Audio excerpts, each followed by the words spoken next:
بناوی خۆی بەخشندەی میهرەبان سڵاو لە بینەرانی کەناڵی ئاسمانی پەیام. بەرنامەی سۆراغی مێژووی ئەمڕۆمان قسەکردنە لەسەر پەیامی هەڵەبجە بۆ مێژوو. هەوڵ دەدەین قسە لەسەر وێزگەکانی شاری هەڵەبجە بکەین لە مێژوودا، لە دەسەڵاتی مەلەکی و پادشایەتیەوە تاوەکو کۆماری، لە ناو کۆماریشدا دەسەڵاتی بەعس و سەردەمی دەسەڵاتی کوردی. دەپرسین ئایا ئەو ڕوانینە سایکۆلۆژیە چییە تایبەت بە شاری هەڵەبجە هەیە لە سەردەمی بەعسەوە تاوەکو سەردەمی دەسەڵاتی خۆماڵی کوردی؟ ئایا هەڵەبجەیەکان و هەڵەبجە بۆ خۆی شوناسێکی تایبەتیان هەیە؟ تایبەتمەندی ئەم شارە جیاوازە شارەکانی دی چییە؟ زۆرجار قسە لەسەر ئەوە دەکرێت کە هەڵەبجە بۆ خۆی تایپێکی ئاینی بەسەریدا زاڵە، بە تایبەتی لە سەردەمی دەسەڵاتی ئیسلامیەکاندا تۆمەتبار دەکرا بەوەی کە ڕێگرێت لەوەی کە خزمەت گوزاریەکان یاخود ئەو چاکسازیانەی کە ڕوو لەو شارە بکات هێزە ئیسلامیەکان ناهێڵن. بەڵام خۆ لە دوای دەسەڵاتی هێزە ئیسلامیەکانی شۆ لە ساڵی 2006 خەڵکی هەڵەبجە مناڵی شەهیدەکان وێنەی کە سوکارەکانی خۆیان سووتان لە مۆنۆمنتی هەڵەبجەدا. دوهین گۆڕانکاری کە لە شاری هەڵەبجەدا ڕوویدا بریتی بوو لە پرۆسەی ڕێفراندۆم لە ڕۆژی 25 نۆدا. لە دوای ئەم پرۆسەیەوە ڕێژەیەکی کەم لە شاری هەڵەبجە بەشداری پرۆسەکەی کرد، بەڵام تۆمەتبار کرا بەوەی کە ئەم شارە دژی ڕێفراندۆمە یاخود نایەوێت لەگەڵ پرۆسەیەکدا بێت کە پەیوەندی بەسەر بەخۆی کوردستانەوە هەبێت. گەر بەراوردی ئەمەش بکەین ڕێژەی ئەو دەنگانەی کە لە هەڵەبجەدا بۆ یاخود بەشداریەکان ئەندازەیەک لە ڕێژەی وەکو شاری سلێمانی زیاتر بووە. بەڵام دەپرسین ئایا ئەم ڕوانینە سایکۆلۆژیە لە سەردەمی بەعسەوە تاوەکو سەردەمی دەسەڵاتی خۆماڵی کوردی بۆ هەڵەبجە و هەڵەبجەیەکان چییە؟ ئەمانە کۆمەڵێتەوەری سەرەکی بەرنامەی سۆراغی مێژوومانە بە میوانداری هەریەک لە بەڕێزان دکتۆر نەریمان عەبدوڵڵا هەڵەبجەیی مامۆستا لە زانکۆی هەڵەبجە و توێژەر لە مێژووی سەدەکانی ناوەڕاست، کاکشوان هەورامی نووسەر و ڕۆژنامەنووس بەخێربێن بۆ سودۆی بەرنامەی سۆراغی مێژوو. زۆر سپاس. دکتۆر نەریمان، ئەو تەونە تایبەتە چییە هەمیشە بۆ هەڵەبجەیەکانە چنرێت؟ بە ناوی خوای گەورە و میهرەبان، سپاس بۆ کەناڵی پەیام بۆ بەڕێستان کە جارێکی تر بە دیدارتان شاد بینەوە. ئومێدەوارین بتوانین لەو دەرفەتی کە پێمان دەرێت تیش بخینە سەر ئەو بابەتی کە تایبەتە بە هەڵەبجە. دیارە پێشەوەی من وەڵامی پرسیارەکە و بەمەوە هەڵەبجە وەکو شار ئەگەر ئێمە باسی کەین ڕەنگە گفتوگۆکەمان بە ئەقارێکی زۆر باشە نەڕوە. هەڵەبجە لەسەر و شارەوەی هەڵەبجە ئێمە بە وەکو ڕەمزێکی نەتەوەی باسی لێوە بکەین. هەڵەبجە بەهۆی ئەوەی کە لە ساڵی 1970 معروفە لای بەڕێستان و لای بینەرانیش کیمیاباران کراوە، کەیس و دۆزی کوردی لە قۆناغێکی تاریکەوە ئاشنای کرد بە قۆناغێکی ڕووناک لە سووچ و کۆڵانە تاریکەکانی وڵاتانی دەوروبەر و ئیقلیمیەوە گواستیەوە بۆ پەرلەمان و کۆنگرێسی هەموو دنیا لە سەرکردە لۆکاڵیەکانی وڵاتانی ئیقلیمیەوە کوردی ئاشنا کرد بە سەرکردە جیهانیەکان و وڵاتانی زلهێست. بۆیە مەسلەی هەڵەبجە، ناوی هەڵەبجە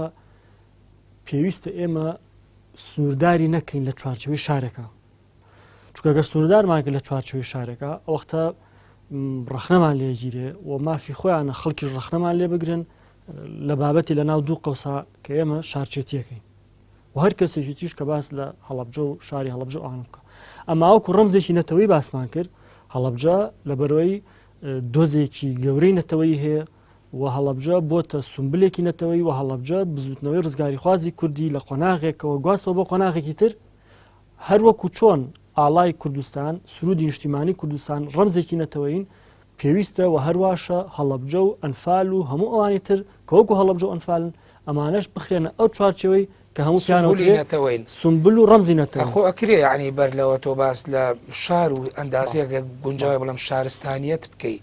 چکە خۆکە تۆ باسی هەڵەبجەت کرد وەکو دیار دەکرێ باسی ئەوکەی حەزارەت وە شار و ژیانکردنی مەدەنیانە چۆن بووە جایستە بەڵێنە سەر ئەوش کاتە مادەم ئەمە ڕەمزێکی نەتەوەیە پێویستە بە یاسا ڕێک بخرێ وەکو چۆن هەر کەسێک خوا نەخواسە سوکاتی بە ئاڵای کوردستان بکات ئەمە سزاکەیەتی، پێویستە لە پەرلەمانی کوردستانیشە ئەوە ڕێک بخرێ کە هەر کەسێک سوکاتی بە هەر ڕەمزێکی نەتەوەی وەکو هەڵەبجە و ئەنفال کرد پێویستە ئەویش سزایەکی دیاریکرای بۆ دامرێ بۆی کەس ذاتی ئەوەی نەبێ جارێکی تر لە هەر بابەتێکی ترە کە پەیوەندی بە هەڵەبجە و ئەنفال و ئەوانیترەوە هەیە بۆ شێوەیە سوکاتی بە هەڵەبجە بکەوە کە لە ڕێفراندۆمان لە هەندێک ئەمە وەکو تێبینیە بۆی لە سەرەتای بەرنامەکە. هەڵەبجە تقریبا شارێکی جیاوازە، لە ڕووی ئاینیەوە جیاوازە، لە ڕووی کۆمەڵایەتیەوە جیاوازە، لە ڕووی حتا زانستیەوە جیاوازە لە ڕووی ڕۆشنبیریەوە جیاوازە لە ڕووی حەزاریشەوە جیاوازە. ئێمە کاتێک کە دیراسی مێژووی هەڵەبجەکەین و دیراسی مێژووی شارەکانی ترەکەین کۆمەڵە دیاردەی زۆر زەق ئەبینین کۆمەڵە دیاردەی زۆر ئەبینین کە ڕەنگە ئەم دیاردە و بنەما کۆمەڵایەتی و زانستی و ڕۆشنبیری و علمیانە کە لە هەڵەبجە هەن لە شوێنەکانی تر نەبن. حتا لە بزوتنەوەی ڕزگاری خوازی کوردیا لە سەرکردەکانی ناو بزوتنەوەی ڕزگاری خوازی کوردیا لە مەدرسەکانی شێخانی تەریقەتە لە ئەوەی کە پێوتێ دیاردەی دینی لە حرەکاتی ئیسلامی لە جوڵانەوەی حیزبە سیاسیەکانی کوردستانەمانی کە لە دوای پەنجاکان و ئانەوە دروست بوون ئەگەر شۆڕشی ئەیلول لەگری شۆڕشی ئەیلول ئەگەر شۆڕشی نوێ ئەگری شۆڕشی نوێ هەموو ئەمانە بەپێی دیکۆمنت و بەبێ بەڵگەنامەکان کە ئێمە لەو بارە توێژینەوەمان کردو توێژینەوەمان هەیە ڕەنگە تایبەتمەندی بدرێ بە هەڵەبجە ئەم تایبەتمەندی وای کردووە کە هەڵەبجە ئەگەر وەکو ڕەمزی نەتەویش سەیری نەکەین وەکو شاریش سەیریکەین لە خۆی گەورەترە. بە بورە دکتۆریانی ئەتوانی هەموو جیاوازەکان گەر بە درێژیش باسی نەکەی بە کورتی لە چەند ینی دێڕێکا بە چەند ڕستێک بڵێ جیاوازەکەی هەڵەبجە لەگەڵ شارەکانی ترامەیە جیاوازەکەی مەسەلەن لە کیمیابارانەکە بخەرە ئەولاوە لە ڕووی ئاوادانیەوە هەڵەبجە یەکێکە لەو ناوچانەی کە لە ڕووی ئاوادانیەوە زۆر کۆنە بەر لە زین ئاوادانی لەم شارە هەبوو بەکراوە کە توێژەر و شوێنەوارناسانی تیمێکی شوێنەوارناسی ئەڵمانی ساڵانی پێشوو هاتن و بە ماوەی 2-3 ساڵ لە گردی بەکراون لە هەڵەبجە توێژینەوەیان کرد و کنە و پشکنینیان کرد دەریان خست کە 4000 ساڵ پێش زین شتێک هەبوو بە ناوی شار نەک لادی و ئەمانە شتێک هەبوو بە ناوی شار ئەمە بە توێژینەوەیەک بڵیان کردەوە لە گۆڤاری بەغدای کە گۆڤارێکی زانستیە. ئەگەر دێ سەر مەسلەی مەدارسی علمی و لایانی زانستی و لایانی ڕۆشنبیری و لایانی سەقافی مەدرسەکانی بیارە و تەوێڵە و هەڵەبجە و عالمەکانی هەڵەبجە و زاناکانی هەڵەبجە هەتا لەسەریان بدوین هەرکەمە. ئەگەر بێنە سەر ئەوەی کە بزوتنەوەی ڕزگاری خوازی کوردی هەڵەبجە لانکەی ئەم حرەکە جوڵانەوەیە بووە دیسان هەتا باسیگەین هەرکەمەوە ئەمە چەندین کتێبی لەسەر نووسرێ ئەمە شتێکی هەروە ئاسان نییە لە 61 بەڕێز جەنابی مەرحوم مەلام سەفا مامجەلال ئەنێرێ بۆ هەڵەبجە بۆی کۆبوونەوە بە سەرۆک عەشەت و کەسایەتیەکانی ناو هەڵەبجە بکە لە تەپی سەفا هەتاوەکو دەست بکەنەوە بە شۆڕش لە 61 ئەوە شتێکی ئاسان نییە کە 12 کەس لە هەڵەبجە لە 62-63 ئەچنە شاخی شنووری و ئەچنە تەوێڵە دواوێ لە دەربەنی خان هجومیان بۆیت ئەچنە ئەوێ لەوێ دەسەکەنەوە بە خەباتی چەکداری لەو کاتێک کە خەباتی چەکداری لە هیچ شوێنێک نەبووە. ئەوەش دیسان شتێکی زۆر غەریبە کە کاتێکیشی نیشتیمانی کوردستان و شۆڕشی نوێ دروستە بێبینی یەکەم شەهیدی شۆڕشی نوێ لە هەڵەبجێ و حتا یەکەم تەقە کە لە شۆڕشی نوێ کراوە لە هەڵەبجە کراوە. دیسان ئەوەش شتێکی غەریبە و نامۆیە ئەگەریتە سەر حیزبە ئیسلامیەکان دیسان لە ساڵانی 86 و 87 بزوتنەوە ئیسلامیەکانی وەکو حرەکەی ئیسلامی پێشتر و دواتریش بە ئیخوان مسلمینیشەوە لە 60ەکانە کە دروست بوو دیسان هەڵەبجە بێتە لانکەی ئەم بزوتنەوە ئیسلامی تایبەتمەندیەک لە ژینگەی هەڵەبجە وەکو ژینگە و لە کەسایەتی هەڵەبجە وەکو کەسایەتی هەیە کە ڕەنگە ئەو کۆمەڵە تایبەتمەندی و مخەسەسات و ممێزاتە تایبەت بێ بە هەڵەبجە و ئەمە پێویستە دیراسەیەکی سایکۆلۆژی دیراسەیەکی کۆمەڵایەتی بکرێ کە ئەم جیاوازی ئەم دیاردە کۆمەڵایەتی و سایکۆلۆژیانە چین کەواکەن تاکی هەڵەبجە کاتێک کە پێگا ببێ بە سەرکردە مەسەلەن بەش ناڵین هەمووی بەس بەشێکی کاتێک کە تاکی هەڵەبجە پێگا ئەوێ بە سیاسی ئەوێ بە ڕۆشنبیر لە بواری خۆیان گەشەیەکە لە بواری خۆیان داهێنانەکە ئیبداعەکە واچێتە ناو مێژووە. کاکشوان هەڵەبجە هەروەکو دکتۆر کۆمەڵی سەردی باس کرد و کۆمەڵی خەسەت و سیماتی جیاوازی باس کرد کە هەڵەبجە جیاوازە شارەکانی ترەیەتی. ئایا گەر ئێمە بین لە ڕوانگە شارستانی و لە ڕوانگە مەدەنیەکەشەوە قسە لەسەر تاریخی هەڵەبجە بکەین هەڵەبجە تایبەتمەندێکی جیاوازتری هەیە لە شارەکانی کوردستان؟ بەناوی خوای بەخشندە و میهرەبان وەکو کاک دکتۆر ئاماژەی پێدا هەڵەبجە ئێمە ئەگەر وەکو زاراوە فەلسەفیەکەی شار باسی بکەین ئەو تیمە ئەڵمانیەی کە جەنابیان باسییان کرد پێشتر وا تێگەشتبوون کە هەڵەبجە 4000 ساڵ پێش زاین مێژووی هەیە ینی کەمتر لەو بڵین ساڵانە تاریخی هەیە بەڵام ئاخرین راپۆرتیان 2 هەفتە لەمەوە پێش بوو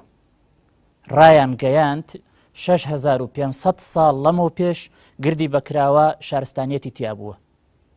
ینی ئەمە مێژوویەکی ینی گەورەیە ینی جاران باسی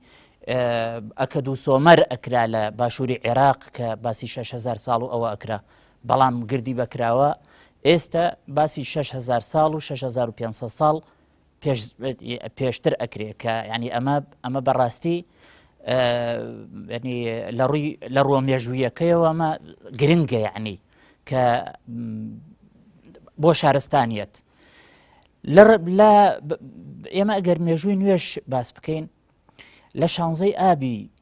1933 شاکر فەتاح سەردانی هەڵەبجەی کردووە یعنی ئەگەر دێی ئەو گەشتەی شاکر فەتاح خوێنیتەوە زۆر شتی شارستانی تۆ ینی لە هەڵەبجا بەدیەکەی یعنی هەڵەبجا لە 1933 شارێکی پێشکەوتوو بووە لە ڕووی شعرەوە لە ڕووی سەقافەتەوە لە ڕووی سیاسەتەوە کە ئەو باسی زۆر شت لەوانەکە بۆ نمونە ینی ئەمڕۆ ئەگەر تۆ دیمەنەکانی شارستانیەت وەکو کارەبا وەکو جادە وەکو کۆمەڵی شت کە باسەکرێ سیرەکەی شاکر فەتاح لەوێ باسەکە ئەڵێ ماڵی حامی بەگی جاف شەو مەکینەی کارەبایان هەبوو کارەبایان گڵۆپیان هەبوو گڵۆپیان هەڵا کرد کە من پێم وایە لە 1933 هەندێ شاری ئەوروپا هێشتا کارەبای نەبووە ئەنی لە هەڵەبجا ئەمە نیشانەی پێشکەوتنە تەلەگرافی تیا هەبووە قوتابخانەی تیا هەبووە شاعیرانی گەورەی تیا هەبووە ئەمەش ئەگەڕێتەوە بۆ چی ئەگەڕێتەوە بۆ ئەوەی کە پاشاکانی جافیش لەوا دەورێک ڕۆڵێکی کاریگەریان هەبووە کە هەڵەبجە پایتەختی هاوینەی ئەوان بووە ینی بە هاوینان بەهاران و هاوینان تا دەرەنگانێکی پاییز لە هەڵەبجا ژیاون ینی ئەوان کە سەرۆکی عەشیرەتی جاف بوون و پاشای جاف بوون و لە لای عوسمانیەکانەوە و تەنانەت لای ئێرانیەکانیشەوە ڕێز و حورمەتی تایبەتیان لێگیراوە ئەمە هەڵەبجەی یعنی وەکو سنتەرێکی شارستانی لێ کردووە ئەمە وەکو ڕاهەندە شاری و شارستانیەکەی بەڵام لە مێژوواگە تۆ دی کاتێک کە دیراسەیەکەیت تەنانەت لە سەردەمی دەسەڵاتی مەلەکیەوە لەو کاتێک کە دوای شوێعەکان یا چەپەکان نزوجەکەن و شەقامەکانی هەڵەبجە پڕەکەن لە دەنگ و سەدای داوای ریفۆرم لە بواری کشت و کاڵ و چاکسازی ژیانی هەژاران و ئەمانەکە دواتیتە سەردەمی بەعەس و تا سەردەمی ئەم دوایانش هەستەکەی ڕوانینێکی سایکۆلۆژی جیاواز بۆ هەڵەبجە و هەڵەبجەکانەیە بێگومانم لەوەش کە ئەوەی دکتۆر نەریمان ئاماژەی بکردوە ئەوەی ئێستا جەنابەت ئاماژەت پێکرد ئەتانوێت لە پشتی ئەمەوەڵەن پەیامێکەیە ئەو پەیامە چییە؟ بێگومان ینی تۆ کە کاتێ شارێکە ئەبێتە سنتەر وەکو سنتەرێک ینی دەرئەکەوێ بێگومان ناحەزی بۆ پەیدا بێ بۆ نمونە ینی ئێمە بیست بوومان کە لە شارەکانی عێراقا و شارە گەورەکانی عێراقا حیزبی شوێعی توانی بووی کە بەتایبەت ببێتە سنتەری خۆپیشاندانەکان لە دژی ڕێکەوتننامەی پۆرتسمۆس لە ساڵی 1940 بەڵام ینی ئەوەی کە باس نەکراوە تاکو ئێستا ینی زۆر تیشکی نەخراوەتە سەر ئەوە لە هەڵەبجە خۆپیشاندانی زۆر گەورە دژی ڕێکەوتننامەی پۆرتسمۆس کراوە کە ڕێکەوتنێک بووە عێراقی وەکو پاشکۆیەکی حکوومەتی بەریتانی وەکەڵێن وێنا کردووە لە هەڵەبجە خۆپیشاندان کراوە لە هەڵەبجا ینی ئەوانەی کە لە پشتی خۆپیشاندانەکەەوە بوون ژمارەیەکیشیان ماوەیەکی زۆر کەوتونەتە زیندان و محکەمەکردن ئەمە نیشانەی زیندوێتیە تۆ کە کاتێ ئەمە ینی ئەم حاڵەتە ڕووەدا بێگومان حکوومەتە بێتە ناحەزی ئەو شارە ئەمە بگوێزەرەوە بۆ سەردەمی بەعس لە سەردەمی بەعسە من زۆر ناچمەوە سەر ئەوەی کە جەنابی کاک دکتۆر باسی کرد هەڵەبجە هەمیشە ینی وەکەڵێ لە پێشەوە بووە لە پێشەوەی شۆڕشەکان لە پێشەوەی جوڵانەوەکان لە پێشەوەی ینی ئەو خەباتەی کە دژی زۆرداری و ئیستیبداد کراوە کەواتە کە کاتێ هەڵەبجەیەکان بەم شێوەیە ڕەفتاریان کردووە و بەم شێوەیە ئەرکی نیشتیمانیان ئەنجام داوە بێگومان یعنی لە سەردەمی عارفە لە سەردەمی قاسمە لە سەردەمی عارفە لە سەردەمی بەحسە یعنی ئەمە بووەتە هۆی ئەوەی کە ڕقێکی ئەستور دروستکە لە نێوان هەڵەبجە و ینی حکوومەتەکانە باوەکو ینی ئەو حکوومەتانە بە کودەتاش لە دژی یەک هاتبن بەڵام ئەم ڕقە ئەستورتر بووە بەرامبەر بە خەڵکی هەڵەبجە لەبەرچی لەبەرەوەی کە خەڵکێکی خەباتکار بوون. دوای دێمەوە سەر ئەو ڕقە کە گاتە سەردەمی تا ساڵی 16 کە ئەو کارەساتی کیمیابەران لە هەڵەبجە ڕۆیە. دکتۆر نەریمان بەعسیش ڕقی لە هەڵەبجە بوو ئەوەی کە لە دیکۆمنت و بەڵگەنامەکانە دەرەکەی ڕقێکی شاراوەی هەبوو ئایا ڕقەکە ئەوەیە کاکشوان ئاماژەی پێەکە بازە و زیندوێتی و جۆش و خۆشە ئەکا لە هەڵەبجە بووە کە دەسەڵاتی سیاسی و سیستەمی سیاسی هەمیشە ڕقی لە خەڵکێکی زیندوو ڕەخنەگرە یاخود ئەمە پسایکۆلۆژیتێکی جیاوازترە کە بۆ هەڵەبجە و هەڵەبجەیەکانیا تەونێکی جیاوازتریان بۆ چدراوە. زۆر سپاس وەڵام من هەر حەزەکەم ئیزافەتەن بۆ قسەکانی مامۆستا شوان ئاماژەش بەوە بم کە هەتاوکو ئێستا پێش وەڵامی جەناوی بەمەوە هەتاوکو ئێستا لە کتێبەکان و لە ئەوانەی کە لەسەر مێژووی هەڵەبجە نووسیوانە بوون بە قەزابوونی هەڵەبجە گێڕنەوە بۆ ساڵی 1990ەکان بەڵام بە پێی بەڵگەنامەکانی دەوڵەتی عوسمانی کە ئاخری دراسە لەسەر بەڵگەنامەکانی دەوڵەتی عوسمانی کرا و خوێندکارانمان تایبەتی لێرۆ من حەزەکەم ناویش بێن ماوەسە سامان کە تەلەبەی دکتۆرایە و لەوێ کردوێتی دوای ئەوەی بەڵگەنامەکان هەمووی دەرهاتون و بڵاو کراوەتەوە قەزای هەڵەبجە فەرمانی بە قەزابوونی لەلایەن دەوڵەتی عوسمانیە لە ساڵی 1942 بەدەرچوو نەک 1940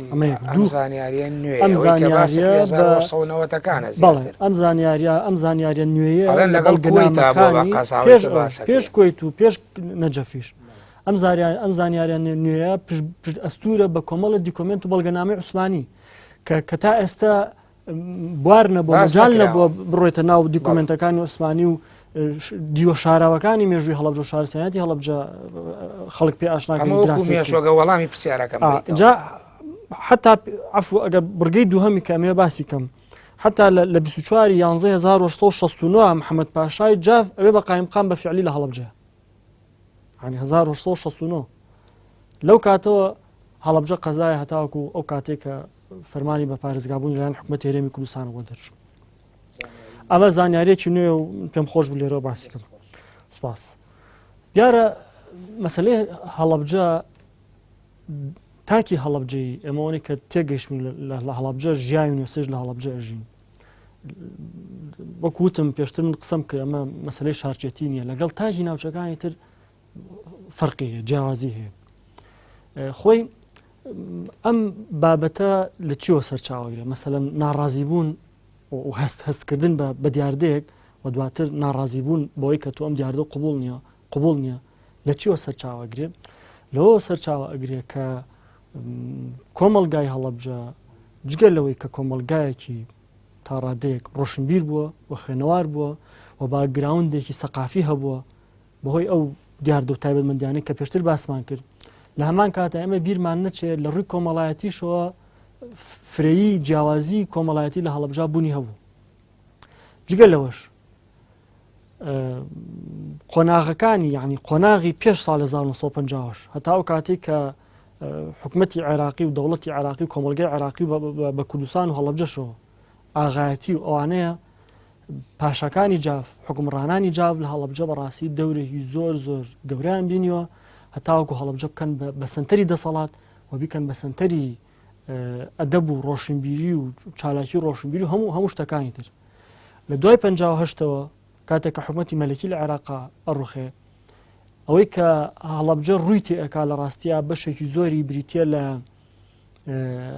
ئەو حرەکە کۆمۆنیستی کە لە دنیاە باو بوو کەمەش بە جۆرێک لە جۆرەکان جۆرێک لە ڕۆشنبیری و سەقافەتی بە تاکی عێراقی و تاکی کورد و ڕۆشنبیرانی هەڵەبجەژە لە دوای ئەوانیشەوە کاتێک کە بزوتنەوەی ڕزگاری خوازی کوردی سەر هەڵەیە لە هەفتاکان و لە هەشتاکانەوە ئەبینی دیسان هەڵەبجە ئەبێتە هەوێنی ئەو حرەکە قەومیە بەڕۆی تۆ ئەو ڕقەشارەوەی بەعس بەگشتی وەڵامی پرسیارەکە ئەمەیە بەڵێ حتا کە حرەکاتی ئیسلامی دروستە بێ کە دیاردەی دینی دروستەوە بۆ ئەم دیکۆمنتانەی کە لەبەردەستی منایە ئەمە دیکۆمنتێکی حزبی بەعسەوە چەندین دیکۆمنتی ترمان هەیە لەم بارەوە ئەوە ئەسەلمێنن کە خەڵکی هەڵەبجە و کەسایەتیەکانی هەڵەبجە و ئەوانەی کە دانیشتووی هەڵەبجەن لەگەڵ شوێنەکانی ترا فەرقیە آخر شتێک کە باس کرا لە بەڵگەنامە نهێنیەکانی حزبی بەعسە و بوو بە دیاردە وەکو خۆی ناوی لە ناوە زاهیری دینی دیاردەی دینی بۆ نمونە و دیاردەی قەومی لە دیکۆمنتەکانی ترە مانای وایە جیاوازە لە شارەکانی تر لێرە باز لەوە کە چەند سەرکردەیەک لە سەرکردەکانی مامۆسایانی ئاینی لە هەڵەبجەیە ڕێبەرایەتی حرەکەیەکی ئاینیەکەن لە قوتابخانەکانە لە مزگەوتەکانە لە شوێنە گشتیەکانە ئەو لای لێنێ زاهیری دینی و دواتر باز لەوە کە بەڵگەنامەکان زۆرن طبعاً ئەمە هەشتاکانە ئەمە 85 باز لەوە کە ئەم دیاردەیە دەرەنجامی خراپی لەکەێتەوە بۆیە ئەبێ هەموو ڕێگایکی تر هەموو ڕێگای بگیرێتە بەر و حزبی بەعس هەموو ڕێگای بگرێتە بەر بۆی ڕێگر بێ لە بەردەم ئەم دیاردە دینیە تەمەن دیاردەی دینی دیاردەی نەتەوەی دیاردەی ڕۆشنبیری دوجار بریتە لە هۆشیارکردنەوەی تاک ئەمە ئەڵێن لە هەر شوێنێکە زانکۆ ئێستا لە هەر شوێنەکە زانکۆ لە هەر شارێکە زانکۆ زۆر بوو مانای وایە ئاسی ڕۆشنبیری ئەو ناوچەیە بەرزە لە چاو شوێنەکانی نمونەیەت وەکو ئەوەیە نایەوە ببوورە کە ینی پەرچەکردداری ئەو ڕقەی بەعس هەیبوو بەرامبەر هەڵەبجەدانەیە بە ئاشکرا باسێکە باشکرا باس لەوەیە کاکەوێ خەڵک بگیرێ خەڵک زیندانی بکرێ خەڵک سزا بدرێ و سەرکردەکان بگیرێن و خانۆکانیان بڕوخێنرێ و ڕێگا بگیرێتە بەر بۆی ئەمە تەشەنە نەکە ئەمە هەم باز لە دیاردەکەی کات هەم باز لەو ڕێگا چارە تونند و تیژانەیە کە پێویستە دەستگا مخابراتی و ئەمنیەکانی هەڵەبجە و سلێمانی ئەوانە لە هەڵەبجای بیگرنە بەر کاتە ئەمە بۆ بە دیاردەیە کە کێشەی دروست کردەوە بۆ حزبی بەعس بۆیە لە بەڵگەنامەکانە هەموو بە دیکۆمنت نووسراوە بەڵێ کاکشوان گەورەترین کارەسات یاخود زام کە لە جەستەی هەڵەبجا هەیە وەکو دکتۆر ئاماژەشی پێکرد پێویستە کارەساتی هەڵەبجە وەکو بخرێتە ناو سمبولەنەتەوەی هەرە گەورەکانەوە یاسایەکی شەبێ و ڕێسایە هەبێ بۆ ئەوەی کە ئەگەر سوکایەتی بەمان نەکرا لێ پێچینەوە بە دوواداچوون و بە یاسا مامەڵی لەگەڵا بکرێت بە تایبەتی کارەساتی چیمیایی بارانی هەڵەبجە ئەم نمونانەی دکتۆر باسی کرد لەوانەیە لوتکەی ڕقی بەعس و خۆخاڵیکردنەوەی ڕقەکانی لە ڕشتنی چیمیایی و بەسەر خەڵکی هەڵەبجە و کوشتنی نزیکەی 5,000 کەس لە یا شەهیدکردنی 5,000 کەس لەو شارە یعنی ئەمە سایکۆلۆژیەتەی بەعس بۆی دروست بوو ئایا ئەمە چیە گەێنێ بەڵام ناوبڕێ گۆرەکەم دوای ناوبڕەکە وەڵامی پرسیارەکەم بەرەوە بینەرانی بەڕێز و خۆشەویست ناوبڕێکی کوروەردەگرین و دەگەڕێنەوە لاتە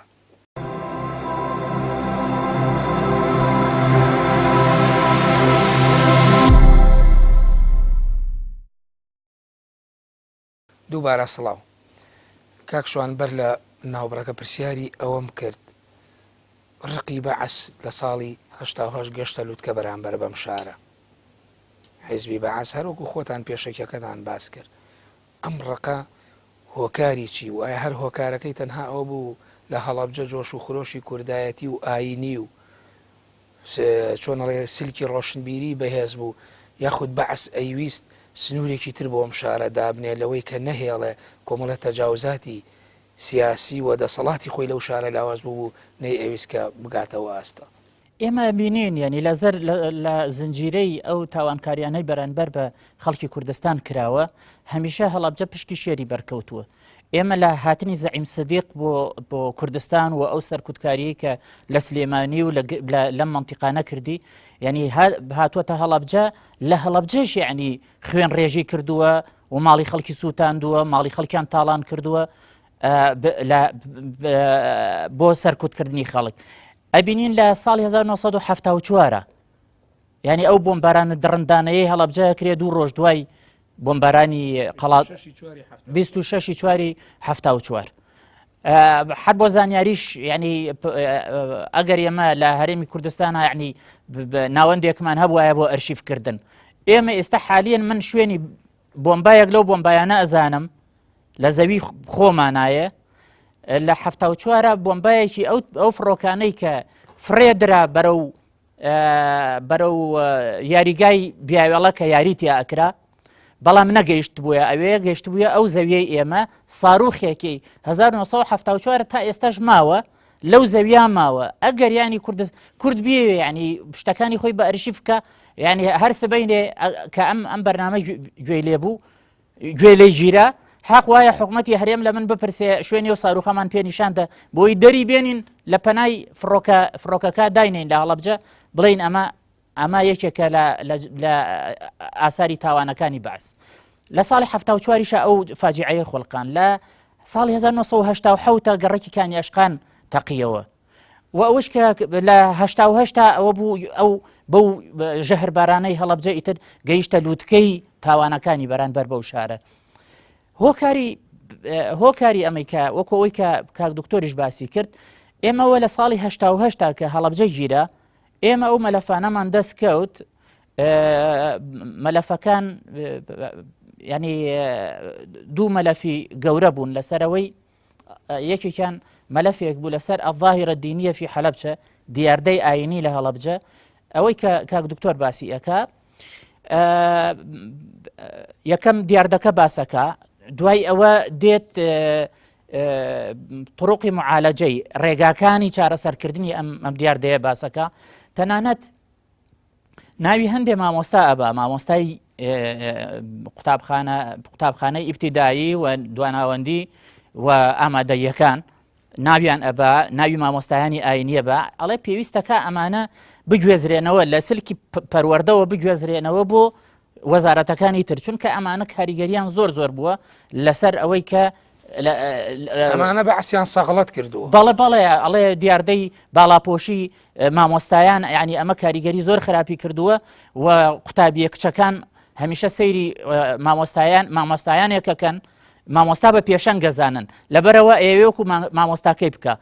کە مامۆستاکەشی باڵاپۆشم ئەویژە بێتە باڵاپۆش ینی پێویستەکە ئەمانە بگوێزرێنەوە لە سلکی پەروەردە نەمێنێن جا کە باسی ئەو معالەجەیەکە بەداخەوە ینی من یەک نمونە ئەڵێم کە بۆ ئەوەی سەردەمی بەعەز بەم سەردەمەی خۆشمانەوە گرێ بدەین ڕخنەیەکی توند لەم سەردەمەی خۆشمان بگرین یەکێک لەو ناوانەی کە لە ڕیزی ئەو مامۆستایانە ناوی هاتبوو شەهید مامۆستا سەیفەدین ئەحمەد بوو مامۆستا سەیفەدین کە لەم ساڵان لە ساڵی 1994 مدیر بەڕێوەبەری ئامادەی ئیسلامی هەڵەبجە بوو بەداخەوە لە شەڕی ناوخۆیە کە کاتێ هێزی لایەنێکی سیاسی کوردستان کە شەڕی هەبوو ئەو کاتە لەگەڵ بڵین بزوتنەوە ئیسلامی کە هاتنە سەر هەڵەبجە بەداخەوە وەکو لەشکری هۆلاکۆ هاتن یەکێک لەوانەی کە بە دڕندانەترین شێوە شەهید کرا مامۆستا سەیفەدین بوو کە بەداخەوە ئەوەی کە بەعس لە کاتێکا بەعسی سەغڵەت کردبوو لە کاتێکا بەعسی سەغڵەت کردبوو لە کات ینی ئەو دیکۆمەنتانەی کە لەبەردەستی کاک دکتۆرایە یەکێک لەو ناوانە ئەوە کە ینی ئاماژەی پێدراوە کە بەعسی سەغڵەت کردووە کەسێکی وا بێ خەڵات کرێ کەسێکی وا ئەبێ نیشانەی ئازایەتی ئەبێ مەدالیای بدرێتێ بەڵام بەداخەوە ینی مەدالیای کورد بۆ کەسە دڵسۆزەکانی بۆ بزاناکانی بۆ پیاوە بەغیرەت و بە شەهامەتەکانی ئەوەیە کە ئاوا بەو شێوەیە شەهیدیانەکە ئاوا بەو شێوەیە ینی پاداش بەڵام جیاواز لەوە شەر کاک شوانە ئێستا هەڵەبجەوەکو دکتۆر نەریمان باسی کرد ینی زۆر جار هەندێک سوکایەتی ئەکرێ بەرامبەری بە بڕوای تۆ یعنی ئەمش هەر سمبولێکی نەتەوەی گەورە نیە حەق نییە یاسا و ڕێسایەکە بێ بۆی لەوە پێچێتەوە کە سوکایەتی بەم سمبولانە نەکرێەوە سوکایەتی تۆ باسیەکەی شەهید کراوە بەڵام زۆر جا سوکاتی بە گەورەی و بەوە ئەکرێ کە زۆر جای بە سومعی شارێک ئەکرێ نەک شخصێک من حەزەکەم یەک نمونەت بۆ باسکەم قانونێکێ لە فەڕەنسا پێوترێ قانونی غیتۆ کە قەدەغەی کردووە بۆ هیچ کەسێک نییە کە گومان بخاتە سەر هۆلۆکۆست ڕۆژێک گارودی کە فەیلسوفێکە کە یەکێکە لە ناودارترین ینی نووسەرانی جیهان فەیلسوفێکە لێکۆڵینەوەیەکی کردووە کتێبێکە کە هەیە الأساطير المؤسسة للسياسة الإسرائيلية لەم کتێبە ناڵێ هۆلۆکۆست نییە بەڵام ئەڵێ ئەو ژمارەیە کە ئێوە باسیەکەن 6 ملیۆن عیلمی نییە بەڵگەکانی نیشانەدا دادگای فەڕەنسی هات لەبەرەوەی کە ئەم قانونە هەبوو لەسەر ئەساسی ئەو قانونە محکەمەیان کرد و $120,000 جەریمەیان کرد کە کتێبەکەی ڕۆژێ گارودی کتێبێکی علمیە ئەڵێ ئێمە پێویستەکە پێداچوونەوەیەک بۆ ئەم هۆلۆکۆستە بکەین یعنی ڕوویەکی علمی پێ شێوە ئێمە بۆ هەڵەبجە چییە؟ بەداخەوە ینی ئێمە پێویستمان بەوە هەیە بۆ ئەنفال و بۆ هەڵەبجە پەرلەمانی کوردستان قانونێک دەربکە بۆ کەس نەبێ سوکایەتی بکە بەم دوو شارە یعنی ئێستا ئێمە بینین ینی کەسێک لە فەیسبووکە کەسێک ینی کەسی دیار کەسی وەکەڵێ ناودار لەبەرەوەی کە خەڵکی هەڵەبجە مەسەلەن ڕێژەی دەنگدانیان کەمترە لە شارێکی تر هاتووە مەسەلەن بێڕێزیەکە بەرامبەر بە پیرۆزیەکانی هەڵەبجە دێمە سەرەوە تەوەرەش باشمەوە لای دکتۆر نەریمان دکتۆر ئەوەی کە تا ئێستا باسان کرد بەشێکی زۆری سەردەمی بەعز بۆ ڕشتنی هەموو ڕق و قینێکی بەرامبەر بەو شارە ئەو و کارەساتی کیمیایی بارانی هەڵەبجەی لێکەوتەوە بەڵام خۆ بینیمان هەر لە دوای ڕاپەڕینیشەوە کۆمەهێزە کوردیەکان وێنایەکی تایبەت وەڕوانینێکی تایبەتیان بۆ شاری هەڵەبجە هەبوو بەو بیانەوەی و بەو تۆمەتەی کە کۆمەڵی هێزی سیاسی ئیسلامی ئاینی لە مەنتیقەکە دەسەڵاتدارن و ئەمانە ڕێگرن لەوەی خزمەت گوزاریەکان و چاکسازیەکان و دەستی ئاوەدانی حکوومەتی پێ بگا ئێمە ئەبینین ئەمەش کۆتایی پیادەم سەردەمە بەڵام دوای ئەوەش هەر هەمان تایپ و مۆدیل و ڕوانین بۆ هەڵەبجە لەلایەن بەشێک نخبەی دەسەڵاتی سیاسی کوردیەوە بۆ هەڵەبجە بوو ئەی هۆکاری ئەمەیان چییە؟ خۆی ئێمە وەکو توێژەر ئەبێ پەنجە بخەینە سەر دیێڕەکان قۆناغی دوای ڕاپەڕین تا 1970 و تا 2023 قۆناغێکی تایبەتە لە مێژووی کورد قۆناغی شەڕی ناوخۆ قۆناغێکی ناسەقامگیر و تایبەتمەندە لە مێژووی هاوچەرخی کورد بەگشتی لە قۆناغی شەڕی ناوخۆوە کە ڕەنگە هەڵدانەوەی ئەو لاپەڕانە بەڕاستی تۆزێ ناخۆش بێت و لە کاتی پێویست و زەڕوریشانە بێ حەقنی هەڵبرێنەوە قۆناغێکە نەک لە هەڵەبجە دیاری تون و تیژی و کشتن و بڕین کراوە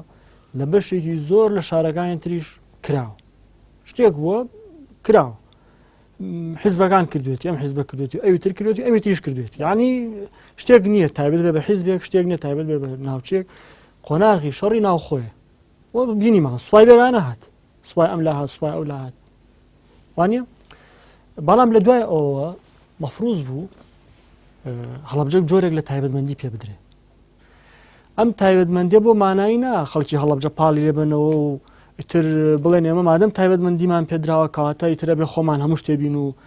هەنجیرەکە لە ئاسماوە بکێتە خوار بکێتە دەممان نە تایبەتمەندی پێ بدرێت لەبەرەوە ئێمە زۆر برینارە و زۆر شەید کراوە لە تاریخا و زۆر توندیژی بەرامبەر کراوە و کیمیاباران کراوە پێویستە بەشێک لە عەتفی حکومەتی هەرێمی کوردستان بەشێک لە خزمەت گوزاریەکانی حکومەتی هەرێمی کوردستان و بەشێک لە پاداشتی مادی و معنەوی حکومەتی هەرێمی کوردستان بە یاسا بەشێکی بەر هەڵەبجە بکرێت من کاتی خۆشی وازم لەم بەرنامە بلا لە بەرنامەیەک ترا وتم با حکومەتی هەرێمی کوردستان مەسەلەن ئەو کاتە دۆزی دارایی باش بوو ساڵی دارایی ناوبنێ ئەم ساڵ تایبەتەکەم بە ئاوادانکردنەوەی هەڵەبجە بۆ نمونە ئەم ساڵ تایبەتەکەم بە ئاوادانکردنەوەی گەرمیان تیشک و زوومی ئاوادانکردنەوە با هەر ساڵی لەسەر شوێنێک وایە ئەو کاتە ئێستا ئەمان بینی وەکو چۆن هەولێر ئاوادانە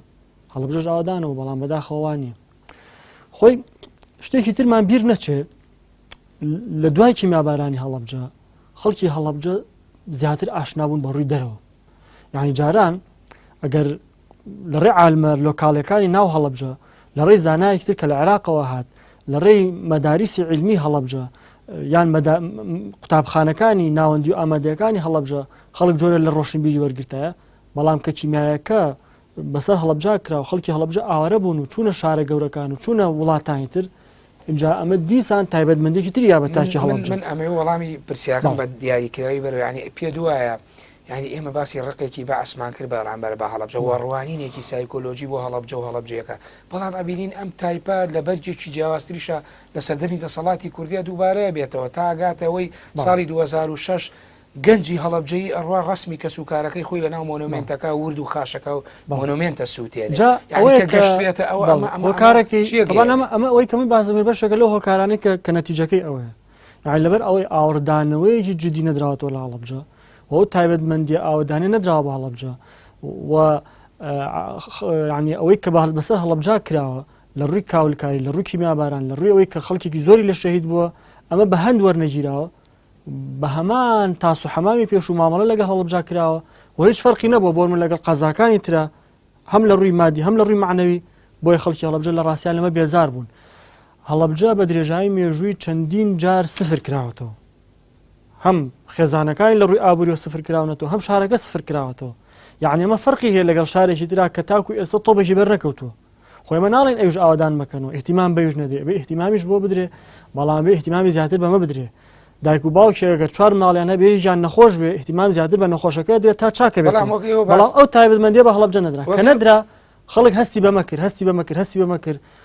عنی وەکو منجڵێکی بوخاری لێ هات تەقیەوە کە تەقیەوە بینی سووتانی ڕەمزێکی نەتەوەی لە هەڵبجە لە 2006 کە مۆنومنتەکەی ڕوئە کارەساد ڕوە. بەڵام بۆ خۆی ئێوە باسان لە پەیامی هەڵبجە کرد بۆ مێژوو باسان کرد لە مێژووی ئەو شارا وەکو تۆ باسی کرد لە ساڵی 1969 کە زانیارێکی نوێ کراوێ بە قەزا ئەم شارە بەردەوام پەیامی هەبوو بۆ مێژوو کەواتە ئەگەر پەیامیش هەبوو ئەبێ پەیام قوربانی لە پێناوە بدرێ. ئەمەش بە بڕوای تۆ تا سەردەمی دەسەڵاتی کوردیش قوربانی بوونی ئەو پەیامە تایبەتەیە کە هەڵبجەی بووە. بەشێک لەوە پەیوەندی بەوە هەیە بەشێکی زۆر لەوە پەیوەندی بەوە هەیە پەیوەندی بەوە هەیە کە هەڵبجە توێتی توێتی بەم شێوەیە ناوێ بەم شێوە بەشێکی پەیوەندی بەوە هەیە کە خەڵکانی ناوە هەڵبجە و شاری هەڵبجە پەیامیان هەبووە کە ئیدارەی ئەم وڵاتە بەم شێوەیە نابێ بارودۆخی ئەم شارە بەم شێوەیە نابێ وەزع و ظروفی مادی و معنەوی خەڵکی هەڵبجە بەم شێوە ناوێت چا بکرێ. طبعا کە چاک بکرێ بەرنامە و پلانیان هەبوو بۆ چۆنەتی چاکردنی بەڵام کاتێک کە ئەوریان لێ نادرێتەوە بەداخەوە لە دوای ڕاپەڕین ئەوەختە ئەوەیەتە بوون کە هات. بەڵێ سپاس دکتۆر. کاک شۆمە بڕای تۆ هەروەکو دکتۆریش ئاماژە بکرد ئەو پەیامە مێژووی هەڵبجە ئەو پەیامە هەی بۆ مێژوو هەر ئەو باجەیە هەڵبجە یا لە سەردەمی دەسەڵاتی کوردی شاوەک باسم کرد یعنی خەڵکی هەڵبجە ڕقێکی جیاواز و پەیامێکی جیاوازیان هەیە تەنانە هەتاوەکو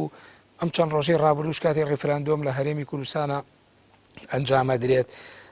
ڕێژەی هەڵبجە ڕێژەی دەنگدانەکانێنەوەی کە دەنگ دراوە لە هەڵبجە و بەشداربوون بانەڵێن بە بەڵەیانە خێر بە شێوەیەکی دروست بەشداربوون ڕێژەی لە 153ە بەڵام ئەمە تایبەتمەندیشی پێدێەوە خەڵک قسەیەکی تر لەسەر هەڵبجەکە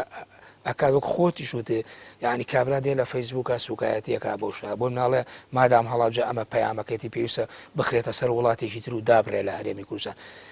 ئەمە ئەم بیر و بۆچوونەوە ئەم دنیابینەوەم زیهنیەتە لە چیوە سەرچاوی گرتووە بەرامبەر بە هەڵبجە هەیە بەداخەوە ینی خۆستا ئەو ئەنجامی ئەو دەنگانەی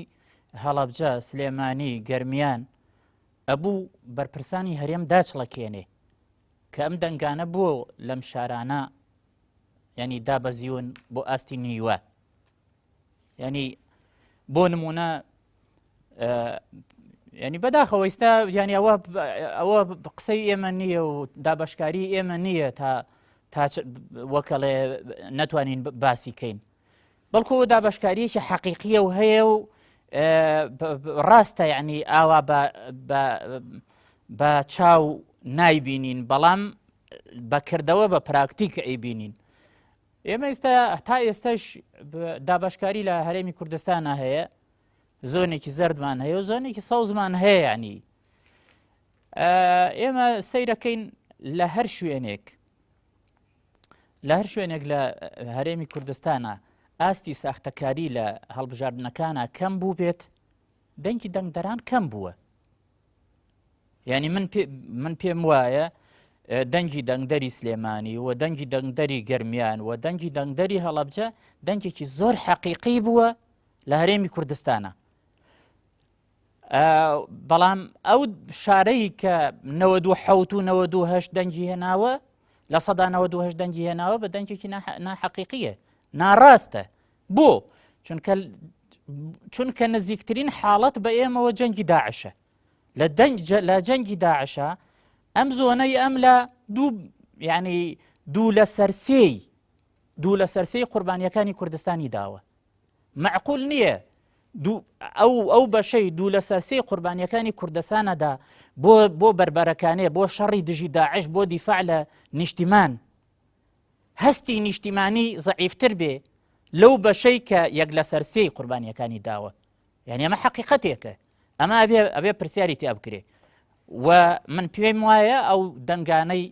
شارەکانی تر لە سەدا 92 98 92 ئەوەندە ئەوانە دەنجی حەقیقینین دەنجی ساختەکارین و بەداخیشەوە یعنی ئەوەی کە بەحساب مزایەدە ئەکا لەسەر کوردایەتی و ئەوێ بەحساب سربەخۆیی بۆ کوردستان دەستە بەر بکە جێی داخ و ئەسەفە یعنی شتێکی جوانی ئاوا بڵین کەرنەڤاڵێکی جوانی بڵین نەتەوەیی بە ساختە ناشرین بکە ئەوە بەڵام کاکشوان خۆ ئەوە بە کورتی ئەگە من ماوەی بەرنامەکەم زۆری نەماوە پەیامەکەت بگەێنی ئەوە یەک دوو یعنی وەکوتم ئەگەر خەڵک نیوەی دەنگداران چوونەتە سەر سندوقەکانی دەنگدان مانای وایە خەڵکی ئەم منتیقەیە نیگەران لە چی نیگەرانن لە شێوازی ئەو دەسەڵاتە نیگەرانن کە 26 ساڵە یعنی ئیدارەی هەرێمی کوردستانی بەڕێوە بردووە ئیدارەیەکی فاشیل ئیدارەیە کە ئێستا بانکەکانی ئیفلاسی کردووە و ڕوبع موچە دابین ناکرێت و ژیانی خەڵک بەم شێوەیە من پرسیارەکە ئەوەیە بۆ هەڵەبجەکرێتە ئاماژە کاتێکە هەڵەبجە لە 153 خەڵک دەنگی دابێ بۆ مەشارێکی کوردستانی نزیکەی لە 150 کەمترە لە هەڵەبجە بەڵام ئەبینین هەڵەبجە ئەبێتە بەباس و بابەتی میدیاکان و ناوتۆڕی کۆمەڵایەتی و بە ئامانج ئەگیرە من ئەمەوێ لەسەر ئەوە بە کورتی قسەم بۆ بکە یعنی بۆ هەڵەبجە بە ئامانجەگیرێ من بەداخەوە ئەوواڵم یعنی ئەوانەی کە هەڵەبجە بە ئامانجەگرن هەڵەبجە وەکو شارێکی ئیسلامی یعنی حسابی بۆ کراوە هەنی هەر لە ماوەی 26 ساڵی ڕابردووە و بەو چاوە ئایدۆلۆژیەوە لە ڕابردووە وترا دەسەڵاتی ئیسلامی خۆ ئێستا دەسەڵاتی ئیسلامی لە تیانەماوە لە ساڵی وەکوڵێ 16 ساڵە و دەسەڵاتەش لەو ناوە دوورکەوتوەوە ئەو دەسەڵاتە دوورکەوتوەوە بەڵام خەڵکەکە ئەو خەڵکە نییە کە بەحسابی ئەو کەسە حیزبیانە و بەحسابی ئەو کەسە ئایدۆلۆژیانە ئەو خەڵکە نییە کە ئەوان بە دڵیان بێ لە ڕووی ئایدۆلۆژی و لە ڕووی ئەو ئاراستەیە کە ئەوان هەیەە بۆیە هەر هەمان هەڵوێستیانە بەڵام شتێکی تر هەڵەبجە گۆڕانکارێکی گەورە ڕوویاتایەکێ لەوانە ئەو گۆڕانکاریانە بڕیاری بە پارێزگابوونی ئەو شارە بوو لە 1-2 ساڵی ڕابردووە بەڵام ئەبینین ئەم بڕیارە تەرجەمەش ناوێت بۆ ئەمری واقعی هێشتا لەسەر کاغەزە بە بڕوای تۆ میانی تەرجەمە نەبوونی ئەم بڕیارەوە ئیش پێنەکردن و پراکتیزە نەکردنی ئەمش دیسان هۆکاری ئەو ڕوانینەی دەسەڵاتی کوردی دیسانەوە بۆ هەڵەبجە لەم کاتێک کە قەیران تووشی هەرێمی کوردستان بووە هەرێمی کوردستان و بەرپرسانی هەرێمی کوردستان ئەڵێن ئێمە قەیرانی داراییمان هەیە بەڵام ناکرێ هەڵەبجەیەکان ئەزانن حکوومەتی هەرێمی کوردستان قەیرانی دارایی هەیە و بار و زروفەکە ئەزانن بەڵام ئەوان سەیری ئەوە ئەکەن جگە لەم مەرەکەبی سەر ئەم کاغەزەی کە هەڵەبجەی کردووە بە پارێزگا هیچ شتێک لەوانە جێبەجێ نەکراوە نەخۆشخانەیەکی هەیە ئەسڵەن زۆرێک لە نەخۆشخانەی هەیە بەڵام بێ دکتۆرە زۆرێک لە نەخۆشەکانی هەڵەبجە لە ڕێگەی سلێمانیە ئەمرن لەبەرچی لە بەرەوەی کادری تەواوی پزیشکیمان نییە لەوێ ینی نەشتەرگەری بکە ئێمە زانکۆمان هەیە لەوێ جەنابی مامۆستا کاک دکتۆریش لەوەیە یعنی ئەو زانکۆیە کەی وەکو زانکۆی شارێکی تر یعنی مامەڵەی لەگەڵا کراوە حەقوایە هەڵەبجە زانکۆکەی گرنگی پێ بدرێ هەڵەبجە بە شارێکە ئەڕوانێ بەسەر دەشتی گەورەی شارەزورە کە دەشتێکی کشت و کاڵی زۆر گەورەیە ئەکرێ پیشە سازی کشت و کاڵی لە هەڵەبجە بەهێز بکرێ و ئەسڵەن دەشتی شارەزور ئەتوانێت هەموو خەڵکی هەرێمی کوردستان بژێنێ ئەها ئێستا ئێمە کە باسی داخستنی دەواازەکان نەکرێ چۆن یعنی بازاڕەکانمان ئەکەونە یان قناو قەیرانێکی قوڵ ئەگەر ئێمە بمانتوانایە لە ماوەی 26 ساڵی ڕابردووە کشت و کاڵی شارەزور ببوژێنینەوە ئێستا ئێمە هیچ مەترسیەکمان نەبوو لە داخستنیشوان دکتۆر نەریمان ئەوەی لەم دوایە لەسەر هەڵەبجە وترا و لەسەر دەنگەکانی و بەشداری لە ڕێفراندۆمدا بەشێک لە چاودێران پیان وایە لەبەرەوەی لە هەڵەبجە ساختەکاری نەکراوە بۆیە هەڵەبجە بە ئامانجگیراوە واتە لە هەڵەبجە ئەندازەیەک بەشداریکردنی خەڵکەکە کە کراوە لە دوایەوە ڕێگریەکی زۆر هەبووەوە نەیهەڵراوە تەزویرات بکرێ بە بڕای تۆکو توێژەرێک یانی هۆکاری ئەمە ئەوەیە یان هۆکاری تر لە پشتی ئەمەوەیە وڵا خۆی من قەناعەتم وایە کە ڕیفراندۆم بابەتێکی گەورەی نەتەوەیە حەق نییە ئەم شتە بچووکانە بکرێنە باس و خواست و شتە نەتەوەیە گەورەکە کە بریتێ لە ڕیفراندۆم و دەوڵەتی سربەخۆ لە شانی ئەو کەم بکرێت ئەی بۆ کرێ بە باس و خواست جا ئەمە لێرە ئیشی داواکاری گشتیە چۆن ئەبێت چۆن قسە نەکات داواکاری گشتینێتە سەر خەت کاتە یەکێک لە هەولێری یاشێک لەم لە یاشێک لەولا دانیشە لە فەیسبووکی خۆی لە تۆڕی کۆمەڵایەتی قسەکە بەرامبەر هەڵەبجە و ئەو شار و ئەو شار بە تایبەتی هەڵەبجە و ئەمە کاتە باسی شەقام و لە بەرامبەر ئەوە پەرچەکردار ڕوئاتەوەی بە باس و خواست خۆی ئەگەر ئەو هێرشە نەکرایەتە سەر هەڵەبجە و ئەو چەند کەسەوە لەو داوای لێبوردنیشان کرد بەڵام داوای لێبوردن یعنی کافی نییە پاسایەوە نایەتەوە تۆ هجوومێکی سەخت بکەیتە سەر شارێک کە بریندار کراوە کیماباران کراوە بۆیە مەسلەی ڕیفراندۆم بابەتێکی گەورەیە وەکوتم و حەق نییە بەم شتە بچووکانەوە بەڕاستی لە شەئن و گەورەی ڕیفراندۆم بێتە خوارەوە مەسلەی هەڵەبجە و شارەکانی تر بەشێک لە خەڵکی ناڕازین وەکو باس کرا دام و دەستگاکانی هەڵەبجە و دام و دەستگاکانی تر نین کەی زانکۆی هەڵەبجە و زانکۆی ئەمریکیە لە دووهک بۆ نمونە کەی وەکو زانکۆی فلانە لە فلانە شوێن کەی خەسەخانەکانی کەی ئەوانی تری کەی پارێزگاکەی کەی ئەمە بابەتێکی سیاسیە کێشەیەکی سیاسی ئەوەی کە لە ئەنجندای ئەو هێزە هەیە کە لە هەولێر حکومەکە ئەگەر لە هەڵەبجە جێبەجێ بکرای سە بارودۆخی پارێزگای هەڵەبجە بە نوێعشی تر بوو بەڵام کاتێک کە ملانەیەکی سیاسی دروستە بێت لەلایەن ئەندامانی ئەنجومەن و لەلایەن حیزبەکان لە هەڵەبجە ئەو کاتە هەموو شتەکان پشتگوێ خرێ حتا مەسلەی ئەنجومەنی پارێزگای هەڵەبجە پشتگوێ خراوە نووسراوەکان لە وەزارەتی داخلیە وەزیری داخلی سەر بۆ حیزبێ ئیمزای ناکەن ئێمە ئەوەی بیستمان دکتۆر نەریمان ئەتەوێت ئەمانەی تۆ باسیکە دیسان ئەمانەش بینەوە سەر پەیامە مێژوویەکەی هەڵەبجە پەیامەکەی بۆ مێژوویە ئەوەی کە بەرامبەر بە هەڵەبجە وتراوە کراوە ئەمە هێزە سیاسیەکانیشتە دیسانەوە درێژ بەشێک لەوە ئەوەیە بەشێک لەوە ئەوەیە بەشێکی تر ئەوەیە کە ڕەنگە گەورەی هەڵەبجە بێ و کەیسی هەڵەبجە لەبەرەوەی کەسێکی نەتەوەیە لە هەموو بارودۆخ و زروفێکە لە هەموو وەرچەرخانێکە بە هەند وەرە گیرێ یعنی وەکو چۆن بڵێ هەمووی لەلایەک هەڵەبجە لەلایەک هەموو عنی سەوای لێ هاتووە هەموو سەوتی سێ پارێزگاکەی تر لەلایەک بەس پارێزگای هەڵەبجە لەلایەکی تر ئەگەر پارێزگای هەڵەبجە دەنگی تەواو بوو ماناوایە ڕیفراندۆمێکی سەرکەوتووە من بەرنامەکەم تەواو ئەگە دوا قسەی خۆت بەی دوا زۆرە من دوو خاڵمەیە ئەگەر مەسیارێکم نەکرد دوو خاڵمە یەکەم ڕەوشی کۆمەڵایەتی و ئابووری و ژیانی هەڵەبجە قەت هەرگیز لە مێژووە خەڵکی توندڕێی بەرهەم نەهێناوە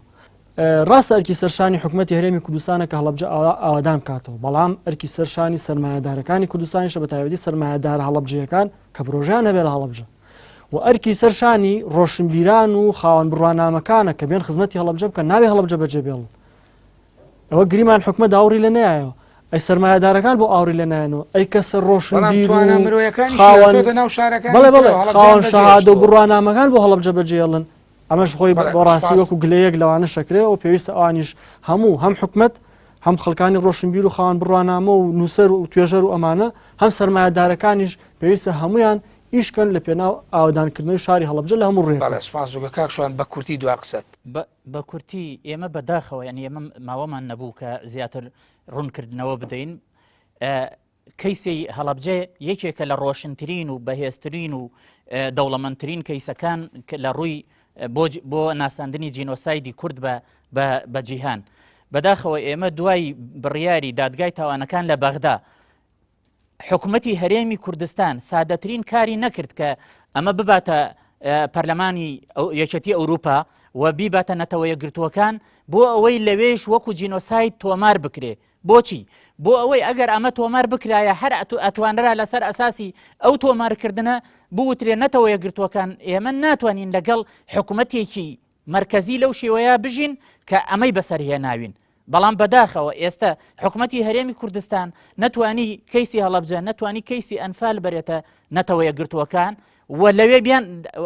ئەو دەستگا گرنگە جیهانیانە بکاتە پاڵپشت بۆ ڕیفراندۆمەکەی و بۆ داواکردنی مافی چارەنووس کە ئەوە گەورەترین من پێم وایە ئەوە تاوانێک بوو بەرانبەر بە هەڵەبجە و بەرانبەر بە کوردستانیش کرد بەڵێ بە یەک دێر پێم بڵێ ئەوەی ئێستا لەسەر هەڵەبجە لە سەر قەزەی ڕیفراندۆم ئەوترێ لە چیەوە سەرچاوی گرتو و چیە بەس بە کورتی وڵی ئەوەی کە کراوە من پێم لەم چەند ڕۆژەی ڕابردوو پێم وایە هەڵوێستێکی ئایدۆلۆژیە و نەدەبوو ئەوە بەو شێوەیە بێ ئێمە یعنی ئەگەر مەسەلە ڕێژەی دەنگدەرانە لە تورکیا سیستمی پەرلەمانی گۆڕا بۆ سەرۆکایەتی لە 151 بە ڕێژەی لە 151 گۆڕا یعنی زۆر ئاساییە ئەمە باشتر بوو سەربەرزانەتر بوو بۆ خەڵکی کوردستان نەک ڕووکردنە ساختەکاری و تەزویر کە پێم وایە ڕوویەکی ناشرین و دزێوی بەخشیە. بەڵام بیریشمان نەچێت لە ماوەی چەند ساڵی ڕابردووە دەسەڵاتی کوردی وەکو ئەو وترا قسە باوە کە هەڵەبجەی وەکو دەغیلە و کیسەیەکی پارە پیاکنیش بەکاری هێنا بۆ خۆی بەڵام لە ڕۆ سیاسی و ئایدۆلۆژیەکەەوە ڕەتیە کردەوە بەداخەوە ینی ئەوە کراوە لەسەر کۆڕە و لەسەر هەڵەبجە و ینی ئەمانە بەکارهێنراون بەداخەوە سیاسیەکان وەکو دەغیلەیە بەکاریان هێناوە بۆ بەرژەوەندی خۆیان. دکتۆر نێمە زۆر بە کورتی وەزانام قسەتەیە ئەوەی کە کرا بەرامبەر بە هەڵەبجە پێم وایە گەورەی هەڵەبجەیەوە شکۆ و گەورەی هەڵەبجە بە خەڵکی بەو شێوەیە و قەڵەمی نزم نایەتە خوارەوە و شڵا هەڵەبجە زۆر سپاس بۆ دکتۆر نەریمان هەڵەبجەی مامۆستا لە زانکۆی هەڵەبجە و توێژەر لە مێژووی سەدەکانی ناوەڕاست. سپاس بۆ کاکشوان هەورامین و سەر و ڕۆژنامەنەوە سپاس دووبارە بۆ ئامادەبوونتان لە بەرنامەی سۆراغی مێژوو. بەڵێ بینەرانی بەڕێز و خۆشەویست بەم شێوەیەتمە کۆتایی سۆراغی ئەم جارە تا سۆراغێکی تر بەخۆی گەورە و میهرەبانتان دەست پێرم. کاتێکی خۆش بۆ هەموو لایەک خواتان لەگەڵ.